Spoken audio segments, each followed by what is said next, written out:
Great. So first things first, what is PowerBridge? So we are a clean technology proof of concept center supported by NYSERDA. We actually started off as 2 separate awards. So NYSERDA made 3 awards in New York State, $5 million over 5 years for each award, to set up these clean technology proof of concept centers. One of the awards went to High Tech Rochester, located in Rochester, and they set up a program called Nexus New York. Another award went to Columbia University, who was partnered with Brookhaven National Lab, Cornell Tech, and Stony Brook University. And the last award went to NYU, who was partnered with CUNY. Since Columbia, NYU, CUNY, all of these organizations are very close together geographically, but we've also worked together on a number of different initiatives, like the NYSERDA and I-Core Node, the New York City Media Lab, and a few other things. We've gotten to know each other fairly well. So we decided to combine our awards together rather than trying to set up 2 competing proof of concept centers. So we actually now have $10 million over 5 years spent. We do operate as a joint center, though we still technically have 2 awards behind the scene, but we share judging process, mentors, administrative team, everything.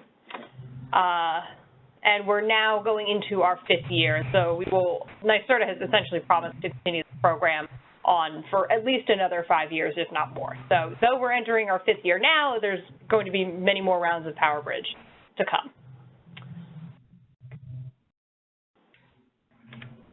So this is the quick overview of the process, and I'll get into most of these things in a little bit more detail on slides.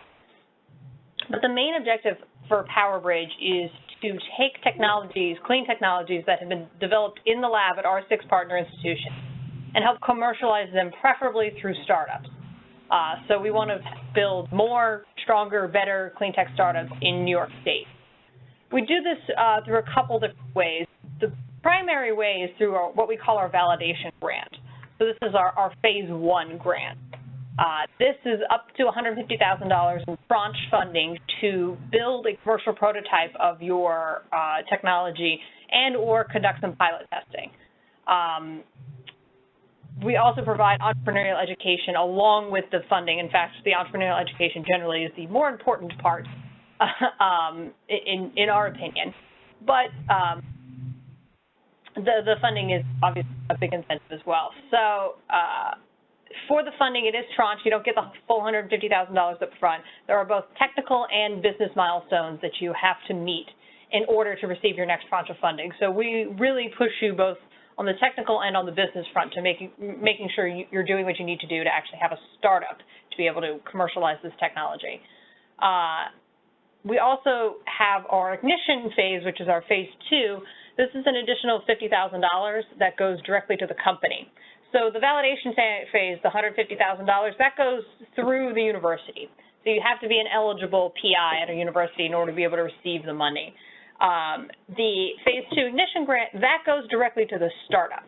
And that's primarily meant to be used for out-of-pocket startup expenses, things like incorporating, like licensing the intellectual property from the university, paying for rent in an incubator, launching a website, all of those kinds of things that you have to do that other grants like SBIR and STTR don't typically cover. So the selection process for this program is multi-stage. I've got a much more detailed timeline later on. But for now, it's just important to note that the pre-proposal applications, which are step 1, are due September 12th. We do have an external judging committee. I'll show you who they are later. They're also up on our website.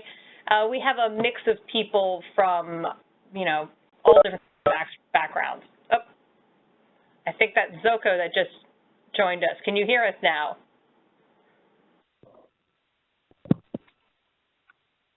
Hello?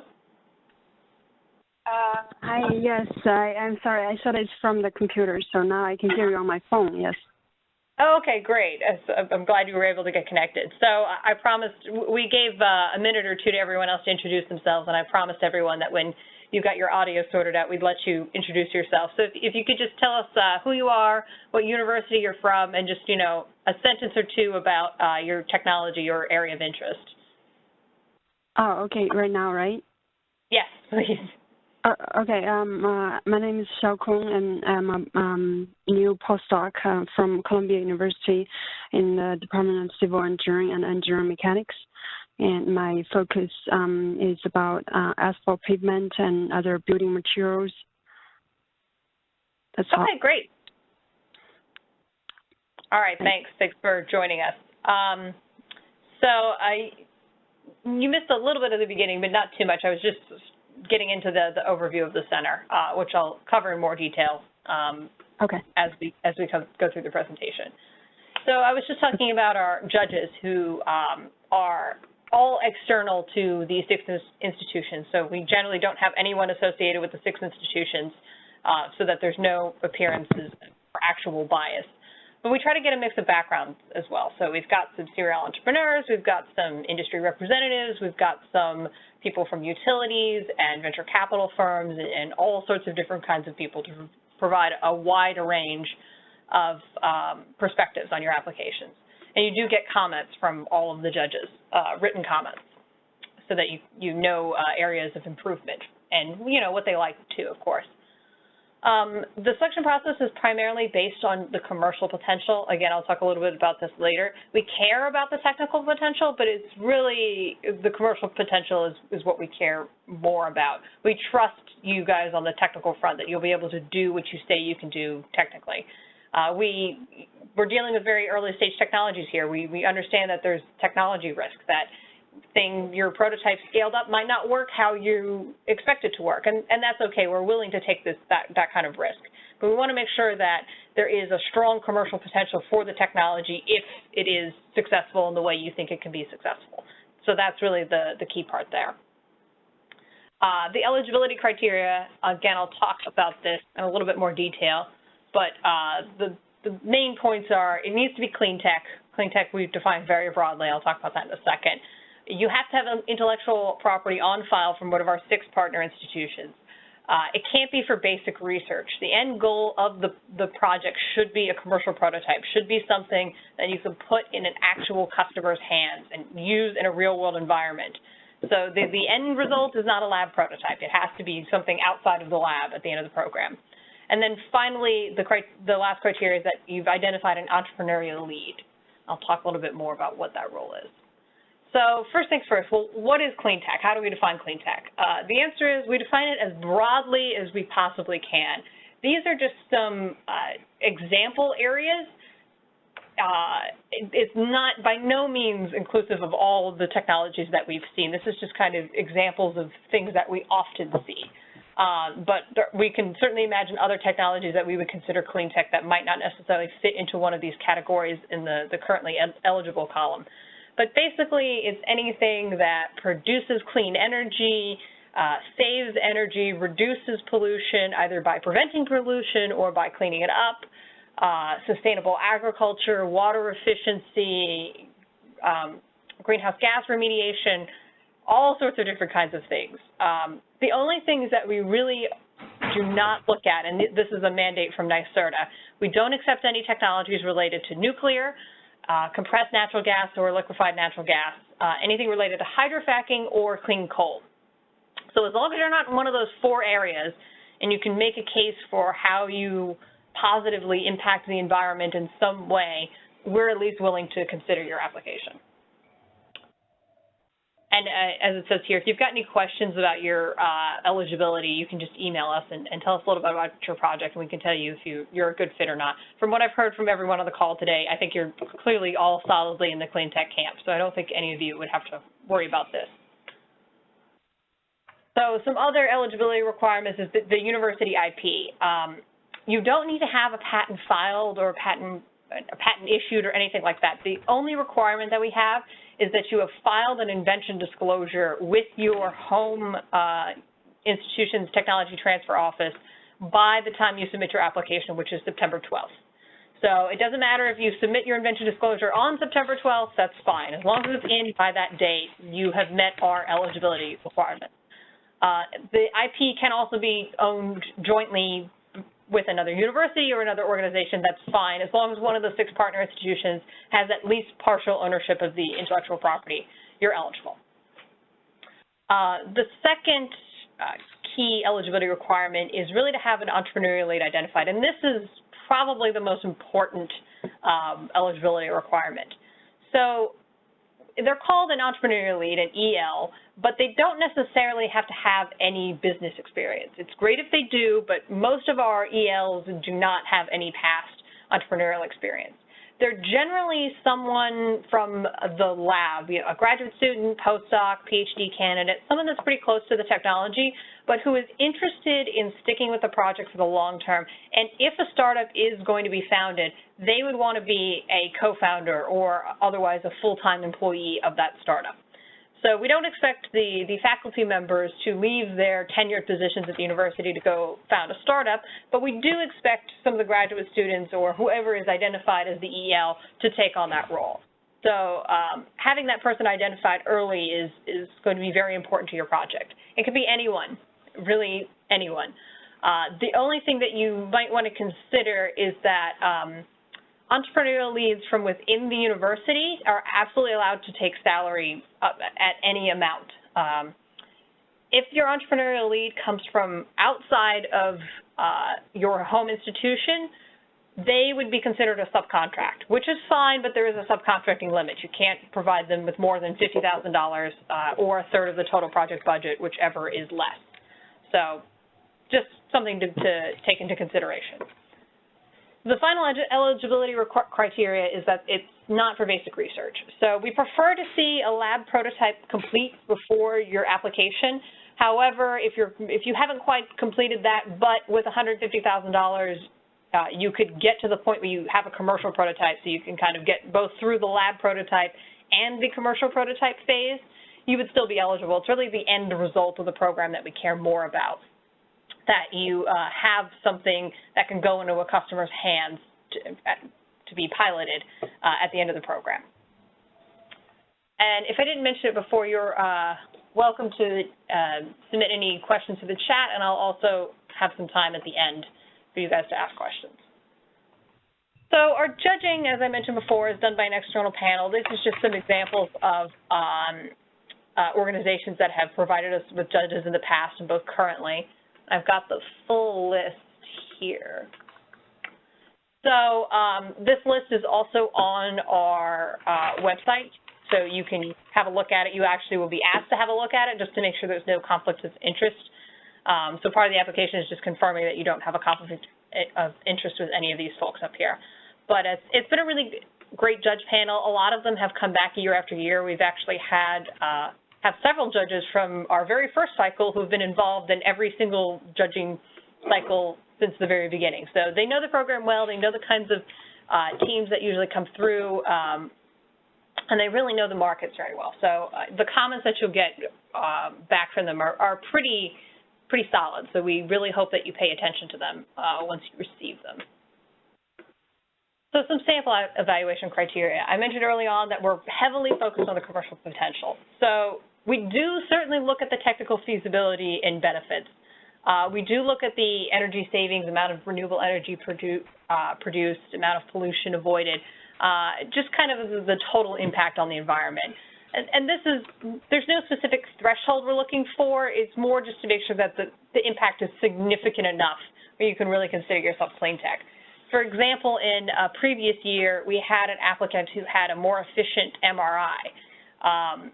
So yes, by using their technology, you were saving energy because the MRI is more efficient, but the total impact of that efficiency was not great enough where we could really consider that a project that's clean tech and something that we would typically invest in. So we do take that into account somewhat.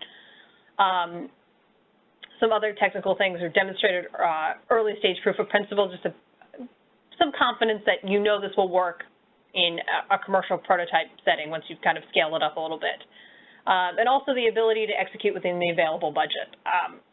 If you need $10 million to build a pilot project and you're applying for $150,000 and claiming that you're going to get to that pilot project with that $150,000, that's not going to fare very well with the judges.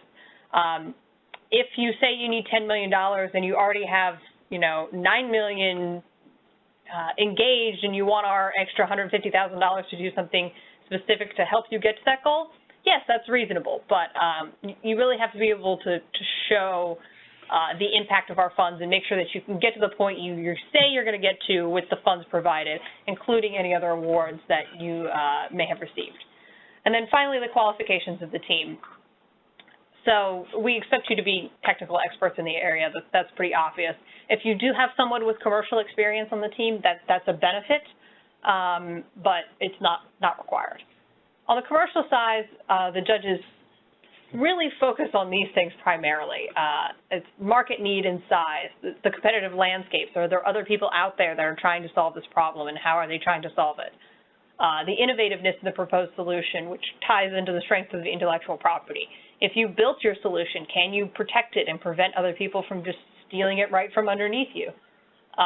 We do also take into account feedback from your mentor that we assign to you. So that's just kind of general feedback, but they focus a lot often on the commitment of the team.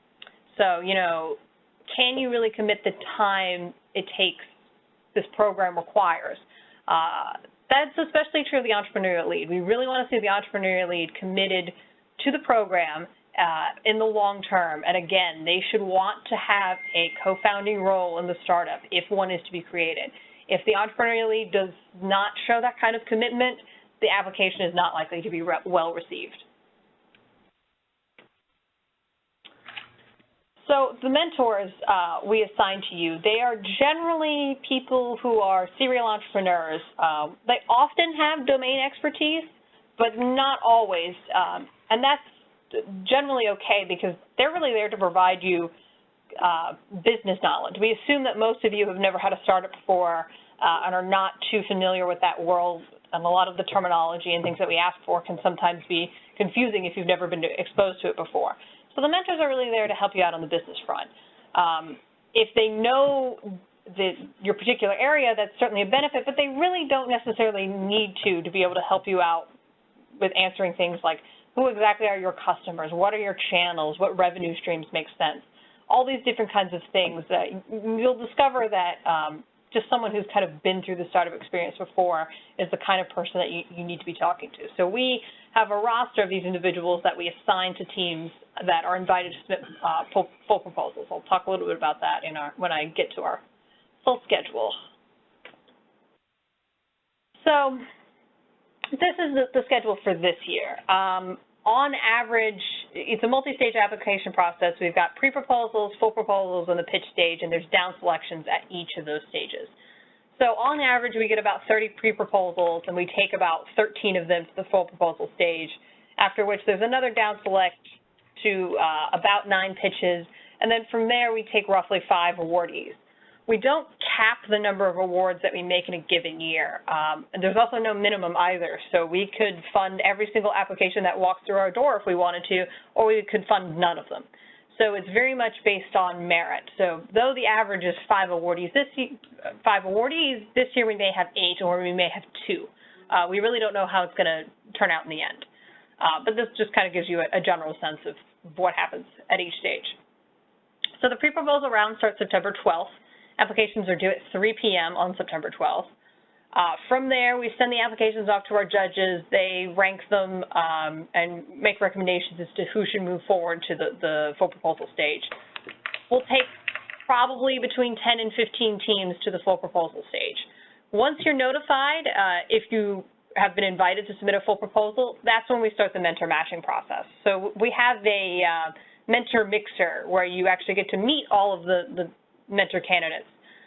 We provide them with your applications and the 2-minute videos that you're required to submit with your application, and we provide you guys with the resumes and bios of all of the mentor candidates beforehand so that you can kind of start to get to know each other. And then during that event, you'll get to meet all of our mentors, and at the end of the night, you select your top 3 mentors. The mentors select the top 3 teams that they want to work with, and we, have a look at the matching and kind of cross our fingers and hope everything's worked out.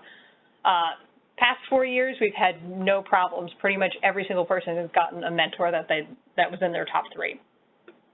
So the tentative date for that meeting is October 3rd. Then starting later in October, mid-October, we have our boot camp. So this is a very intensive boot camp. we're doing it in conjunction with NYSRN. So if any of you are familiar with the I-Corps program, the NSF I-Corps program, this is the same program. It's just run regionally rather than nationally. So you've got two options, well, three options. First option is to not participate in the boot camp at all. We don't recommend that. Maybe if you've had previous I-Corps experience, you can kind of get away with that. But even then, we would recommend that you still participate in the boot camp. Option two is to participate in the 4-week version of the boot camp versus the full 8-week version of the boot camp, which is the final option. So the boot camp lasts 4 to 8 weeks, depending on which one you choose. Each week, you're going to be going out and conducting 10 customer interviews and investigating a different part of your business model. So through these interviews, you're going to be getting an understanding of who your initial market really is, why they care about your technology, what your other competitors are, what channels and revenue streams and strategies get customers, all these different aspects that you're going to need to understand a lot about in order to have a startup centered around your technology. So we understand that this can be very time intensive, and committing to a full 8 weeks of that can be challenging. So we do offer a 4-week version of it that is the same methodology, going through the same process. You just, end at 4 weeks rather than going through the full 8-week version. We've seen teams really make some very interesting discoveries and drastically improve their business models through this process. So we highly, highly recommend that you participate if you can. Participating will most likely drastically improve your full proposal applications, as the judges will really be able to see the change in the level of sophistication from your pre-proposal to your full proposal. The opportunity to participate in this boot camp may be available to some teams who are not invited to submit full proposals as well. We kind of just have to wait and see how much space we have in the boot camp. But even if you're not invited to move forward, you may still be able to participate in this process to, improve your chances of coming back next year and getting an award or getting other awards or whatever your path forward is from there. So after the boot camp, full proposals are due January 8th, after which, same process again, we send them off to our judges to get reviewed comments. You'll be notified in early February if you've been invited to pitch day. So in between your notification and actual pitch day, we have an optional event called mock pitch day, which is kind of exactly what it sounds. We invite all of our mentors, a bunch of other advisors, people that kind of help us out, and we give you the chance to run through your pitch and give you a whole bunch of comments back on it.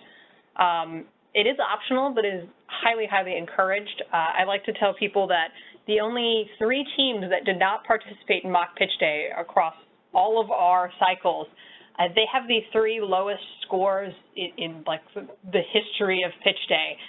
So clearly mock pitch day is a very big factor in improving the outcomes on pitch day. So if you can't attend mock pitch day, talk to us. We can schedule another session just to do it with you, but you also have your mentors to practice with. There's plenty of other options to practice with. I think the point is really just you need to be practicing your pitch with outsiders ahead of pitch day.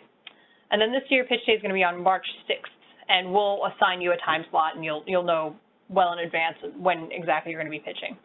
After March 6th, in mid-March, the winners are announced, and then we start the fun contracting process with the university. We've gotten pretty efficient at this, so it generally only takes a couple weeks. So we like to have your funding turned on by May 1st, after which your official awardee program will start.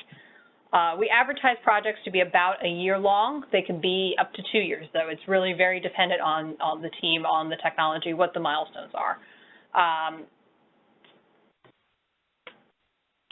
So this is just a little bit more about our methodology. We use the business model canvas. Some of you may be familiar with this. It's kind of been popping up all over the place for the past 4 or 5 years or so.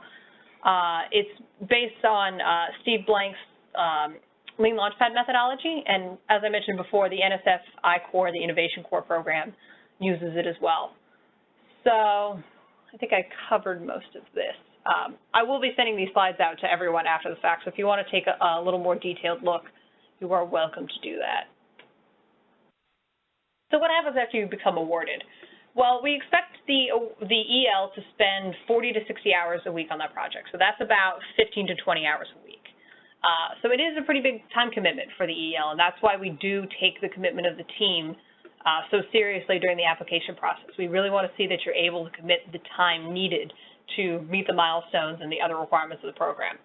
So you'll still be continuing your customer discovery efforts. Even if you participate in the boot camp, we want to see you continuing your customer interviews because there's just so much that you can learn from them. It's hard for me to describe what you can learn because even when I do, most people don't believe me. It's not until you actually go out and you do these interviews and you're really starting to get this feedback that you realize how valuable these are. So hopefully by this point, you'll want to be going out and doing these customer interviews because you'll be realizing how much you're learning from them. So this will just kind of become part of your daily routine. You'll also be updating your business model canvas based on what you've learned in your interviews and meeting with us, the PowerBridge team, once a month to discuss the progress on your milestones. These meetings are really a two-way street.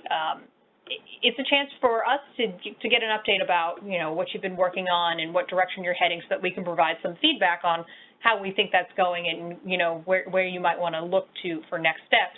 But it's also a chance for you to talk to us about any challenges that you're having or resources that you might need. We have many times gone out and found mentors in a specific area or service providers to help out, lawyers to help out with incorporation, SBIR, STTR consultants to help out with writing SBIR grants, pitch coaches, all sorts of different things. Like whatever kind of resources you need, we're willing to at least try and find them. Not always successful, but we usually are. So these meetings are really a chance for you guys to tell us what you need. We also have a series of events that we call Skills Labs. These are more focused on the general workings of how to actually found and run a startup. So it's things like, Incorporation 101, pitching to VCs 101, how to build a financial model. We've done other ones on like immigration issues for startups and foreign entrepreneurs. So if you're here on a student visa, how do you convert that if you want to start a startup? Or if you're a startup, how do you hire someone who is here on a visa and is not a U.S. citizen? We also expect you to be continuing to work with your mentors. So they're assigned during the application process, but we really expect them to be with your team long term. You should be meeting with them approximately an hour a week, so that works out to be about 4 to 5 hours a month. And use them to the best of your ability. They really have a lot of valuable information that they're excited to share with you. The mentors participate because they really want to give back. So they like helping you. They like seeing you guys progress. So when we assign your mentors, make sure that you're really using them and engaging them to the best of your ability. And then finally, of course, there's the paperwork. You should be working on preparing your quarterly reports and your milestone deliverables, which will be, the business milestones are the same for each team, but the technical milestones will be different for each team. And we'll work all of those out during the contracting process in March if you're awarded. So you will know what exactly you need to be doing at that point. So some stats about how we've been doing as a proof of concept center this far. Over the past 4 years, we're heading into our 5th year now, our teams have received 14.9 in additional funding. That includes grants as well as VC funding. They've completed 17 commercial prototypes. We've incorporated 12 companies, have 6 SBR, STTR awards awarded. We've got 4 more of those applications in, and I think most of them will probably be awarded as well. So we have a very, very high success rate with getting SBIR, STTR awards. And then we've also had 4 teams complete pilot tests. So I've got some specific examples here. Again, you can take a look at them after the fact if you want, but just a few of the ones that we pulled out are things like we had several teams get Phase 2 SBIR awards as well as Phase 1s. We've had a team from CUNY that completed a pilot test with the CCNY campus. We had a team, which is a very interesting team, through their customer discovery efforts, they actually realized that they were addressing the complete wrong market with their technology. And after switching markets and really focusing on something entirely different, which was biomining, they were able to get a $500,000 Department of Energy ARPA-E grant and have since incorporated. They've just got our Phase 2 Ignition grant funding, and they're really off and running. They've got a customer, and they're getting geared up to start a pilot test with them. So that was really exciting to see. One thing I will point out, we have one team here that exclusively licensed their technology to someone that was not the university spin-out. We do consider that a success as well. If at the end of this program it turns out that it's just better to license your technology to someone already in the industry, that's great too. We prefer startups, but we understand that a startup is not necessarily the best path to commercialization for all technologies. So if it does end up as a license, we consider that a success. We have commercialized the technology, and that's a great outcome as well.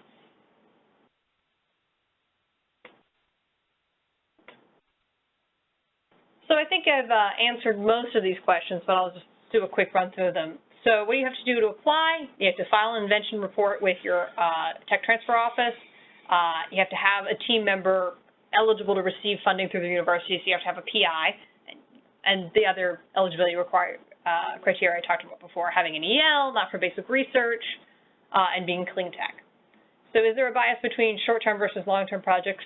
No, we'd say a year to 2 years. We've had projects that have taken 9 months. We've had projects that have taken 2 years. We really don't have a preference. What does PowerBridge expect in return for the funding? This is grant money. We do not take any equity or revenue share or anything like that. It's purely grant money, and it does not impact the IP ownership at all. So the university will still continue to own the IP. We don't take any piece of that. So can I apply with more than one application? Yes. You can submit as many pre-proposals as you like, but if more than one of the pre-proposals gets accepted into the full proposal stage, we will ask you to down select and pick only one project to pursue. This is because these are very intensive projects. We don't believe that you can have 2 active projects going at the same time. That would essentially be having 2 startups running at the same time, and that's just not really feasible. So we don't want to set you up for failure there. So we say, nope, you got to pick one project. If the next year you want to come back and reapply with the other one, that's absolutely fine. But only one active project at a time. So what can I do to make my application better? Well, I mentioned the I-Corps program. So if you participate in the I-Corps program, that's great. I, again, cannot emphasize enough how much you should plan to participate in the boot camp if you do get invited to submit a full proposal. That will drastically improve your full proposal application. If you want to get a better understanding of what this methodology is all about and the kinds of things that you'll be asked to do during the boot camp, you can get a head start by watching the How to Build a Startup course on Udacity. It's free. It's a whole bunch of very short videos. Each video is like maybe 2 or 3 minutes, and they're kind of combined together in lessons that are in total maybe a half an hour long or so. So it's a really quick, kind of entertaining series that is worth taking a look at if you haven't heard it before. So budget, what can the funds be spent on? There is a 35% indirect cost rate. This indirect cost rate is applied to all direct costs. So essentially that means you have about $110,000 in direct funding, and the excuse me, the university will get the rest. This is a negotiated rate across all the institutions, and is lower than the typical indirect cost rate. So you are allowed to subcontract, but you can't subcontract in excess of 1/3 of the total budget. So if your entrepreneurial lead is from outside of the university and you want to pay them a salary, that's fine. You can do it up to 1/3 of your budget. But that's like all of your subcontracting budget. If you pay your entrepreneurial lead $50,000, you would not be able to subcontract with anyone else. Can the funds be used for facility fees and services? Absolutely. We tried to subsidize those fees and services where possible, but a lot of times, they're reasonable enough where we don't necessarily need to do that. So the funds are not meant to be used for capital expenditures in excess of $25,000. So you can buy lots of little things that add up to $25,000 or more. That's completely fine. But you can't purchase one piece of equipment that's more than $25,000. If you need a piece of equipment that's more than $25,000, we suggest you rent or lease it. or find some other way to get access to it, and we could potentially help with that as well if it's really necessary. And then finally, the funds cannot be used for marketing or sales materials. We say this because we don't believe you're ready to sell anything yet. You guys don't actually have products. The point of the program is to get you to the point where you have something that you could then go pilot it, maybe potentially sell in the future. So we don't want you engaging in sales activities. No building sales brochures, like a website to actually, sell your product or anything like that. You also shouldn't be using the funds for legal fees like IP expenditures or anything like that. The universities should be covering the IP costs. The only exception to this rule is for incorporation. Since incorporating is most likely going to be your last business milestone, we do let you use the funds to pay for that, and it's usually maybe $2,000, $2,500. It's very, very minimal. If you do incur any legal fees, if you make it through the validation phase and get it awarded an ignition grant, you are allowed to reimburse yourself for those legal fees from the ignition grant funds if you make it to that point. So, you can pay for them eventually, just not with the phase 1 funding. Phase 2 funding, that's absolutely fine. So what if my project's not selected? Can I reapply? Absolutely. Just make sure that you address the judge feedback. As I mentioned before, a lot of the judges come back year after year, and they will be seeing your application year after year. So if you haven't made any changes to it, the judges will absolutely notice, and they will not look favorably upon that. So make sure that you are really addressing the judge feedback. And finally, where can I find out more information? Our website, PowerBridgeNY.com/apply, has our pre-proposal sample questions, application checklist, all sorts of other information to help you guys out. And if you have any questions, you're more than welcome to reach out to us, and we can answer anything that you might have. The general email that we kind of all answer to is info@PowerBridgeNY.com, so you can send any questions that you have there. There's also your campus representatives who are primarily in the technology transfer offices at the partner institutions. They know a lot about the program. They've been involved since the very beginning for most of them. So feel free to reach out to them as well. So yeah, so I'll open it up if anyone's got any questions.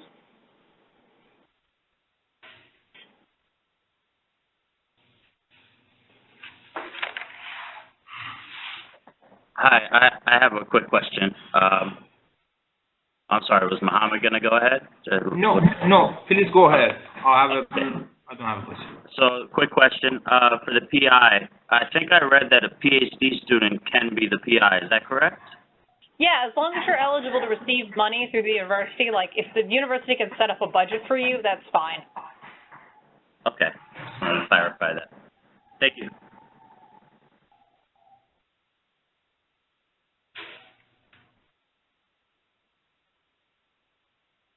Okay, no other questions? I thought Mohammed was getting ready to jump in. No, just it was very great presentation, and most of the information was included, and your description was great. Because I'm a research scientist, I already was a postdoc, and now I'm a research scientist, and we have a plan to bring this technology out from developed in the lab to the market. I want to see we should first establish a company and then we contact, then apply for this fund, or we don't need to now establish any company. You don't need to establish a company. Generally, that will be your last business milestone once you're awarded. You certainly are able to if you want to earlier on, but you do not need to. Okay, great. Thank you. Hi, I have a question regarding the application process. So for the pre-application part, once I start the process, can it be saved so that I can come back, resume the the process of filling out the material, or I have to finish it one time? Oh no, you can definitely save it. There should be like a save button at the bottom once you're actually in the form. Okay. So because I'm kind of looking at a sample form for the pre-application, like there's a pre-proposal application form. So basically the real application form is going to be something similar to this one, right? Yes, so you have to submit your application through Fluid Review. There's a link to the actual application on our website. There's like an apply button in the top right corner. Yeah, I see that. Yep, and then there's the start application button. So once you make that account, you'll actually get inside the form, which is like a normal online form, and there is a save button there. Oh, okay, sounds good. Thank you. I will mention that it doesn't really have like word processing included. So for spell check and things like that, a lot of teams just write it in Word and to use the word processing power of Word and then kind of copy and paste it over into the application when they're done. But you don't have to do that. It's just common. Yeah. Okay, great. If there's no other questions, then we'll wrap it up. And like I said, feel free to reach out to us at any time if you have any additional questions that come up. Thank you. Thank you. Thank you so much. Thank you so much. Thanks, everyone. Bye, Bye. everyone. Bye-bye. Bye.